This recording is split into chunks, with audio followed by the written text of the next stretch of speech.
દુસંગ હાવી હમણાં થઈ રહ્યો છે કરીને સન્મુખતા ઘટી રહી છે, વાંચન ઘટી રહ્યું છે, પાઠ ઘટી રહ્યા છે, સેવા ઘટી રહી છે.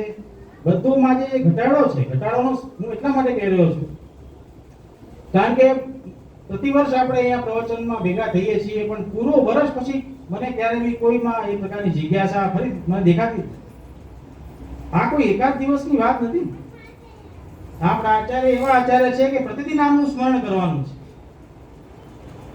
આ કઈ એક દિવસ સ્મરણ કરવાના આચાર્ય છે? આ તો અનાદર થાય. અરે આપણે એમની સૃષ્ટિ છે, આપણે મહાપ્રભુજીની બિંદુ અને નાદ સૃષ્ટિ છીએ. આપણો એમના પ્રત્યેનો કર્તવ્ય એટલો સહજ હોવો જોઈએ જેવો બાલક અને માતાનો હોય છે. તો મહાપ્રભુજી તો આપણા પિતા છે, આપણે તો એમના તરફ એટલો સહજ આસક્તિ હોવી જોઈએ કે લૌકિક આપણે કેવી રીતે જીવવું છે એ મહાપ્રભુજીની વાણી બતાવશે. નહીં વાંચો ને તો એમ જ લાગશે કે આપણે અહીંયા ઘર પરિવારને સંભાળવા આવ્યા છીએ. નહીં, ભગવદ રૂપ સેવાર્થમ તત્સૃષ્ટિ ન અન્યથા ભવેત. ભગવદ રૂપની સેવા માટે આ સૃષ્ટિ છે, બીજા કોઈ માટે નહીં.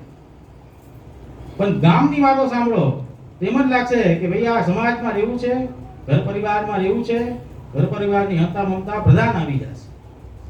કારણ કે આપણને આપણા આત્મ સંબંધી ભગવાનને ભૂલી ગયા, મહાપ્રભુજીને ભૂલી ગયા, એમનું વિસ્મરણ આપણને થઈ ગયું છે કોઈ પણ પ્રકારે. તમે ખાલી એટલું માનો